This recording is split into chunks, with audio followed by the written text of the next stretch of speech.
no! Demonic drop to the leg. Somehow Morgan stays in it. How, I don't know. Liv Morgan now. This has been a triple T to the leg. Liv Morgan, your first ever Crown Jewel champion.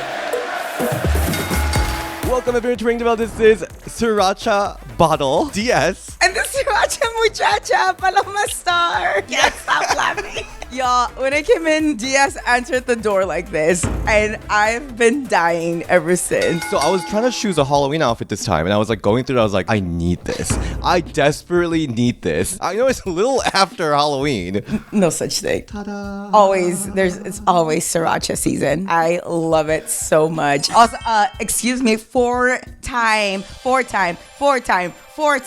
Emmy Award winner. Yay. This is hilarious. Look at this picture. I'm really celebrating my Emmy win with this. I love this. Thank you. To be a little serious.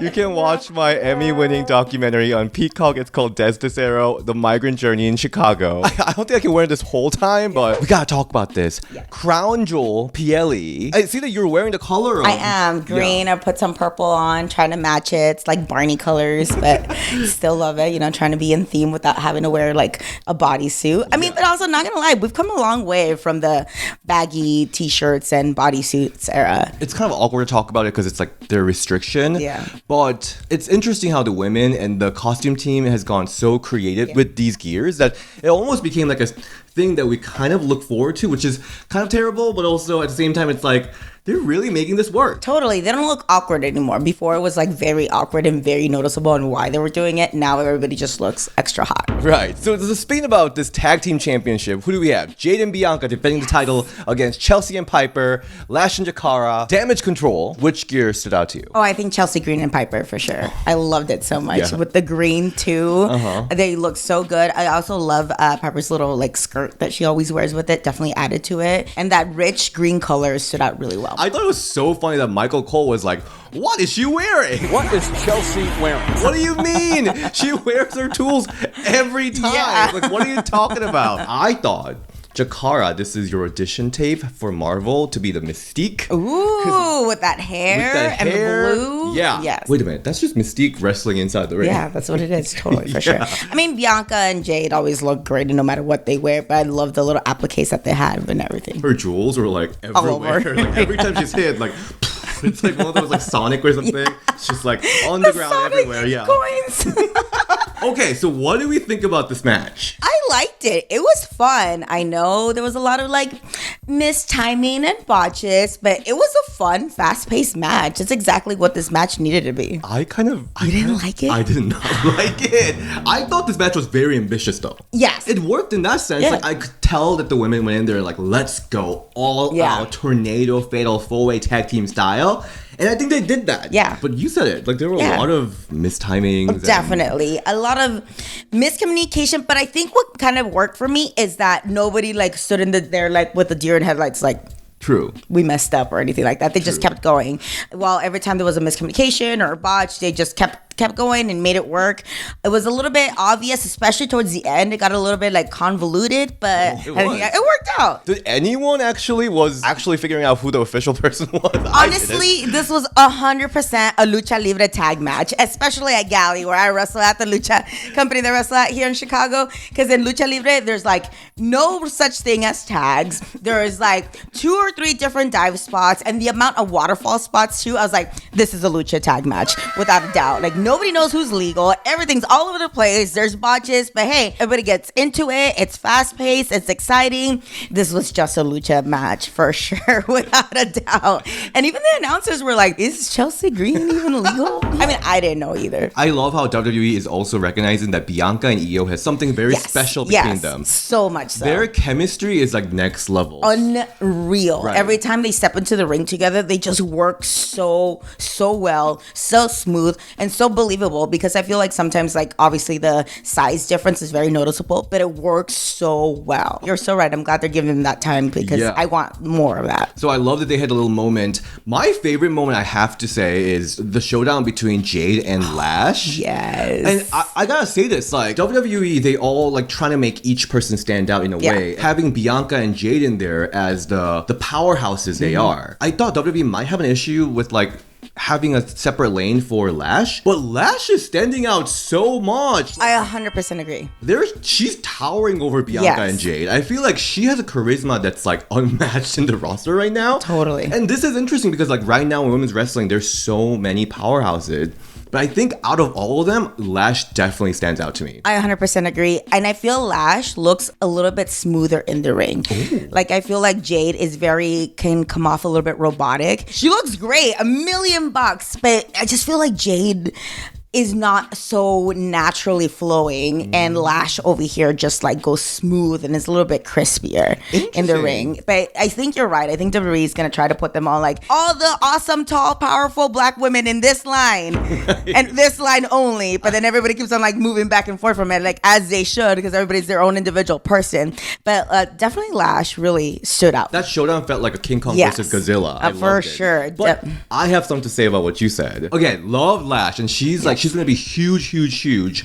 There were points, and I hate when this happens. We all know that wrestling's choreographed, right? Lash, I don't know if she was nervous or not, but there were points that like you could obviously tell that she was doing things that was like pulling curtains. Yeah. Like when she was like obviously talking to Chelsea, like very slightly tagging in. And it's funny because some of the shots that she had in there, especially when she was in there with Jade, were some stiff shots. Right. Especially Jade. Both of them were laying their stuff in, which I love. But it's weird how she was almost like picking the spots where she was kind of a little bit more of herself as opposed to her character. Yeah, she goes in and out of the character here. Yeah, that's a good way to pointing it out. She does go in and out. And I don't want it. Just give me Lash all the time. Commit to the character. It's the acting.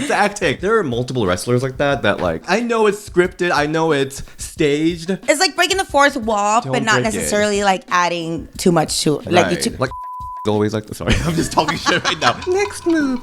No, sorry. Okay, put on the sriracha costume and just giving hot takes over here, spicy all around. Seriously, there are so many shows I want to go to lately. Like, can you believe that Dawn Marie is announced for NXT? Then we got Survivor Series planned in Canada. They're definitely cooking some huge War Games match. And going to live wrestling shows or live concert with a super hot crowd is such an unforgettable experience. Like, I want to go again. And for that, I go to Game Time for all my tickets for sports, music, theater, wrestling, everything. And Game Time's new feature, Game Time Picks, is making getting tickets for your favorite live events even easier. So Game Time Picks filters out the fluff to show you only incredible deals on great seats, so you don't have to waste time searching through thousands of tickets out there. It makes it super easy to understand how much of a deal you're getting with the different tiers, like super deal, amazing deals. It even shows like percentage, like top 1% value, 5% value, so you feel super informed getting your tickets. Also, I love that you get all-in pricing features, so you don't feel scammed at the checkout with surprise charges, because I really hate when that happens. And it gives you the seat view, so you know exactly the view you're getting. So for the IU concert I just went a few months ago, it was a great concert. I got a really good deal because it was like front row, but it was like obstructed view. But the seat view let me know it's like exactly the angle that I'll be getting. So I wasn't surprised when I got there. It ended up being really good seat. All right, so let's check out tickets for next Monday Night Raw. So you can click GT Picks right here, and it'll show you all the great deals. So we got super deal here with a 10% off. That's all in $63. Here's another great one, top 5% value. And what's really great is that if you go in here,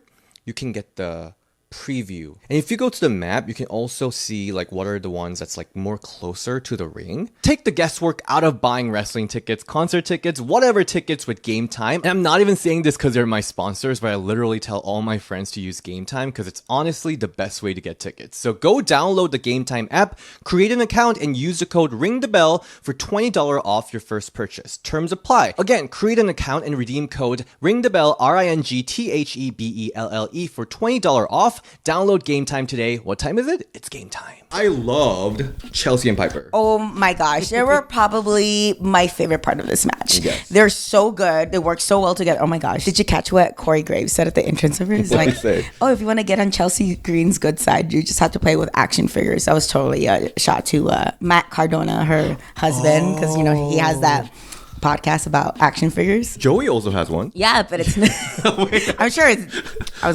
it's better than Matt Cardona's. But yeah, they were totally giving a shot to Zack Ryder, aka Matt Cardona. I didn't know that. Yeah. Just the comedy that she brings. Oh, so good. She just brings so much character to it. They both like almost that comedy heel tag team, but it works because I still take them seriously. Yeah. The only thing I didn't like about that is whenever at the beginning of the match when Bianca was in their corner and she was taking both Piper and Chelsea on, it kind of made Piper look really weak. Like it'd make her look like really you can like take it's one person and Bianca can take both of them. Like of course Bianca's badass and strong, but it made Piper look a little weak. But other than that, every other spot that Piper and Chelsea did was great, especially whenever she moved and Piper accidentally Vader bomb. Yeah, it was that was great. And she's on Twitter saying like, I should retire Vader bomb. And the whole spot where Chelsea's gonna do a moonsault, second rope, bottom rope, apron. She's like, whatever, I'll just do a smash. I feel that. That was great. So good. Very entertaining for sure. I thought Lash and Jakara did really, really well. Totally. You could definitely tell they're like, oh, it's a little bit nervous. But they definitely stood out. They took this opportunity and ran with it. And for the people who are not familiar to them, I think that's gonna be like, oh, I want to see more of them. Yeah. I love that they got an NXT chant too. That was awesome to hear for sure. Those Saudi chants were interesting. Like they were doing NXT chant and they said like, let's go Chelsea chant. Yeah. I love it. And obviously they love EO. Oh, for sure. Definitely. There's definitely some like fine tuning there with Lash and Jakara, but like they came so far. It's there too. They have such a good foundation that they could build on so much from. Yeah, and then just the charisma though. The charisma. Oh my god. It's just oozing out of them. Yes, I love it and so much. That you can't teach. So that's the important thing. Yeah. So what happened? What happened at the end of like who won? Bianca and Jade won. Oh, they won with the Doomsday device. Yes, and it looked amazing. Oh my gosh, Jade looked like she almost got knocked out with that, but it was a really good move. It looked great. It looked devastating for all parties involved, but it was good. The setup was great for the finish. I did like how it was so many big spots, like after the other. Also, right before that, I like the pump handle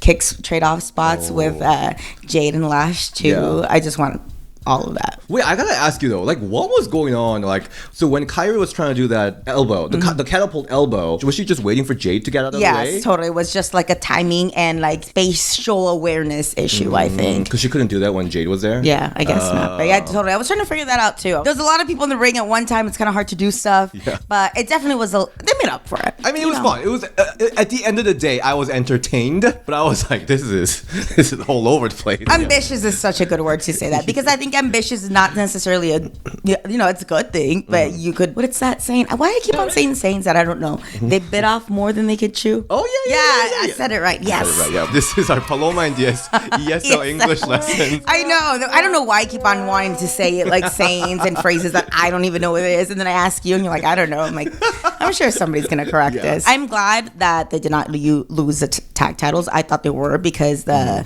commentators kept on putting over how the last time they lost it was in a multi-person tag match too. So I'm glad that they did it. And hopefully this means a little bit more, refinement for the tag team title. This time around, heading into this match, the tag division felt so strong. Yes. These are 4 teams with so much characters that audience has something to latch onto. I hate to say this, but some of the teams that we were really pushing for just didn't have that storyline or creative push behind them that people are like still like, we don't know what the PF Chang's all about. Like, what's going, like, what is it? What is it? Totally. Yeah, so like, I'm glad that they kind of figured it out a little bit. So with these strong 4 teams, I hope they can build that division a little more. Okay. Bring PFC back in the mix. Katana and Kaden, all that, the party girls. Woo! I mean, they should drop that. They should drop that game completely. But hopefully, we can all make this work. Yeah. Next match.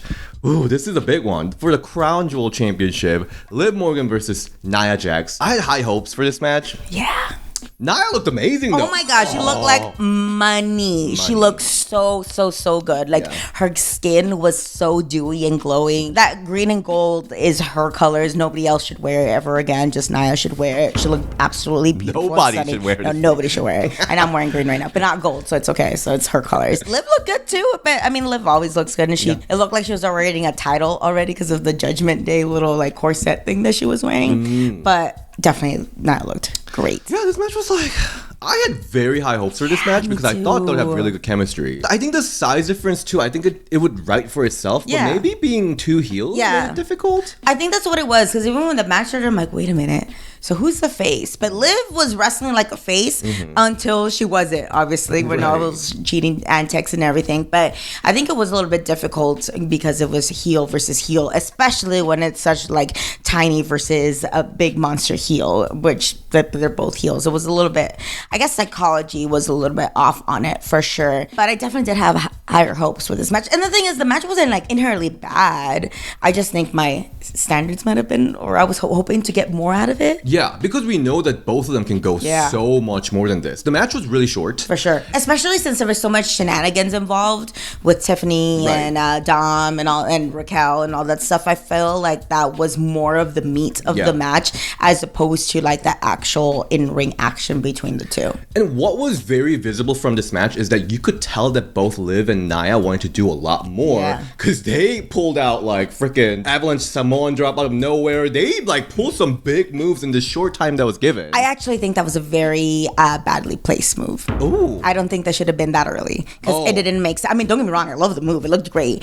but it didn't make sense for Liv to kick out of that and Definitely also not. still be able to do a sunset flip powerbomb from the corner, like not that much long afterwards. Maybe if they could have been moved. It was just like that was a really weird placement for that match. I wouldn't be surprised if maybe their match got cut by a little bit. I think so. Because it seemed out of place at times, especially with the placement of moves. Didn't really make sense. Right. Especially that move. I'm like, it's such a cool move. Like, actually thought, I'm like, okay, that means that the finish must be coming up soon because why else would you do that move so early on and still have Liv given her all this time? I mean, technically, like, if she should be, like, devastated, not if she was going to kick out, like, barely have enough time. It seemed like more of a falsie than anything. That would seem like more like a hope spot, which it should not be at all. I'm sorry. Love you, Liv, but, like, that should have been the end of the match. That should have been the end. Agreed. Or like kick out at like 2 3/4 and like she had like one like last ditch desperation effort. There is no way she just casually continued the match from that. No. What? Are you kidding me? Yeah, and she'd still be able to bust out these like cool other moves other than that. Only thing I really thought of that was that like, oh, they really wanted to show a lot more. Agreed. But they didn't have enough time. Like, because it didn't make any sense. Like, no. Okay, this is like the other thing, like the making sense part. Pick a lane because like Liv Morgan with Rhea Ripley has been like portrayed as cowardly heel. Now she can kick out from like Avalanche Samoan drop. Like, and what? they keep on going.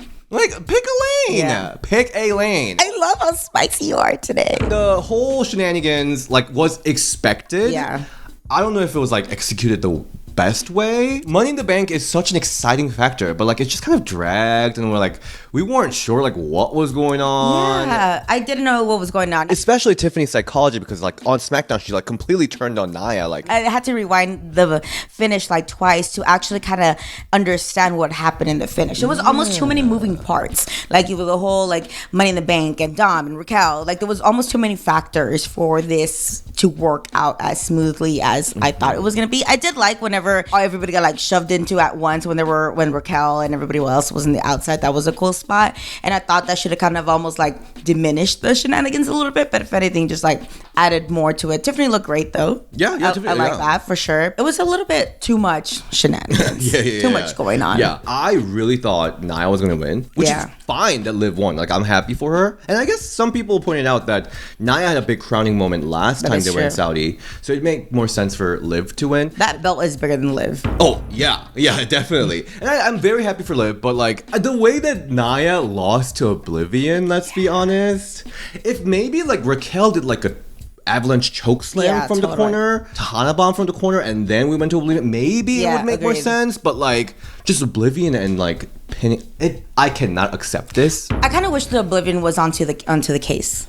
Oh, I think that would have honestly like made it so much better because if the case was already being slid in there anyway. Was that the plan? Maybe. That was. I'm not one of those people that's like I hate Oblivion as a finisher. I think it's a cool finisher. Me too, because you could do it to anybody out of anywhere. Right, but I just like Nia just getting clean. I mean, not clean, but like just losing like that. It kind of diminished the WWE Women's Championship for me just a little bit because I hate when champions lose, even if it's not for necessarily their own title or if it's a non-title match. I kind of like don't like when that happens. Yeah. But I'm very happy for Liv because what's that song? Yo.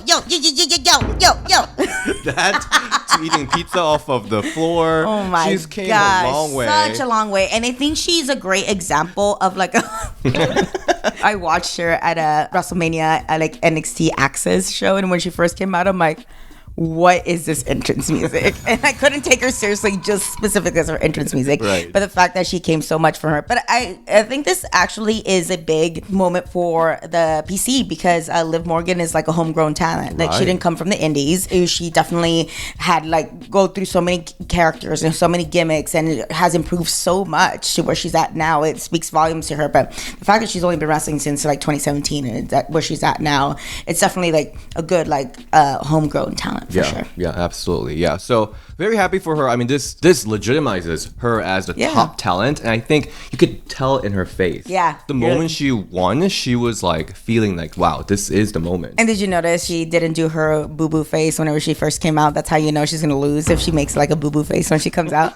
She did not have a poo-poo face. I am worried about her reign though. You heard that Rhea Ripley's out, right? Yeah. I was like, also, like, I didn't know till like the video package. I didn't know that happened. Yeah. But I'm like, wait a minute, is she really out? Is she really injured? She's out. She's legitimately injured. Because of that too? I guess she had an injury while she was doing the headbutt spot. Oh. So she'll be out.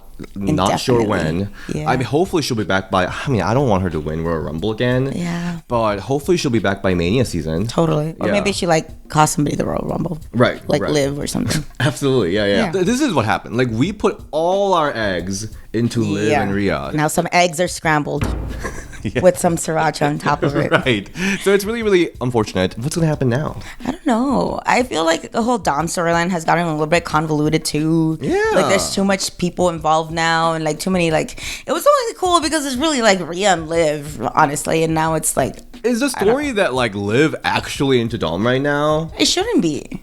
Tiffany was like flirting with. I was just get out of here. Get out of here. Yeah, Dom should go do his own thing. Dom should just reveal himself as gay and be with me. Just kidding. Oh, that's okay. I want it too. I want some dirty on me. Okay, DS Sriracha Muchacho over here. Yes, I love it. I was gonna say Dom should just go do a musical with Lin-Manuel Miranda since he dressed up as him for Halloween. yes. Like, you know, it could be like In the Heights and Hamilton times two. Out of the Raw roster, Io maybe? I feel like Io might be the best bet for next. Yeah. Yeah. Maybe Raquel can turn on Liv. Raquel always was like the insurance / they've been shipping a call the bodyguard. Like maybe I'm ready for her own like little separate run of her own. Here's the thing. She's barely an insurance. And same for Camila. I'm sorry. Like Not a she's very not good a good insurance bodyguard. Yeah. policy. No. No, Terrible insurance.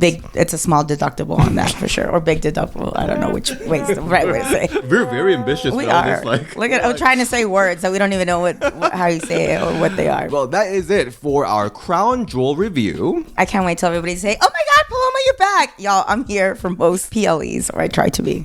If not, it's Eye Candy, who's been so over on our channel. Oh my god. I mean, he was literally like naked and oiled up. Yeah, because I'm pretty sure you told him to, like, if you want to come back, you have to be naked or old up. I mean, I don't blame you, but the amount of GIFs and like screen grabs that I saw from that episode, I was in Jamaica, y'all, and I was like watching this. Okay, I was just supporting his gimmick. He wanted to show off his gimmick in this channel. I was very supportive. I mean, obviously, you're very supportive of people's gimmicks, as I can tell. This is Okay, a you're right. testament of for how sure. supportive I am of people. But low key, my favorite thing about that video was Phil just. Because what is Phil gonna do about that? Is Phil gonna like thirst over it too? No. I mean, if Phil has eyes, it could be objectively be like, that's maybe. you know a good looking person. Yeah, So, yeah. Shout out Phil. But before we wrap up this episode, so we're gonna randomly pick 2 reviewers from my podcast episode. Because what? We have a podcast episode too. You could be listening to us and watching. Yeah, both. I don't know how this episode will go. Me either. That'll be Really? hilarious. Yeah. Everybody's gonna be like, "What are they talking Yeah, about?" so randomly like swipe and Okay, then cool. find. Okay, you wanna do it? I'm gonna close my eyes and stop. John129, congratulations. DM me on Instagram. And then ready, your turn. Okay. Andrew MC27. Yay! Congratulations. So DM me if you guys are in North America. I'll send you the action figure. This was so fun. Yeah. I literally just came off the road. I was in Ohio for war, and like I drove 4.5 hours and then came straight over here to a bottle of sriracha, opening the door for me. Oh, but by the way, did you hear about Dawn Marie coming back? Yes, I saw that. Oh my gosh, that's so random. I mean, she was on Ring the Bell recently. She was. Just Maybe saying. that's what inspired her Just saying. to come back. Just wait for the Hiroko episode to drop, and then her showing up on the Royal Rumble. It's really gonna happen. Watch. But Paloma, where can we all find you? You can find me at Paloma Star on Instagram and Twitter or X. And DS, where can we find you and your Emmys at? You can find me at DShin on Instagram and Ring the Bell DS on Twitter. You can find my Emmy-winning documentary, Des DeSera, The Migrant Journey in Chicago on Peacock. I'll have the link down below. I've got a couple interviews coming out. I know that there's a lot of interviews in my vault, but there's one with Chris Statlander coming out soon. The Hiroko episode is being edited right now, and then I have a couple big ones that's getting lined up. So right now I'm asking questions for Billy Kay. So get that going. Layla will be back on the channel, so it's gonna be good time if I can edit in time. I cannot wait to see all these. But get ready for all those episodes. Be subscribed, and I'll see you next time. Bye. Bye.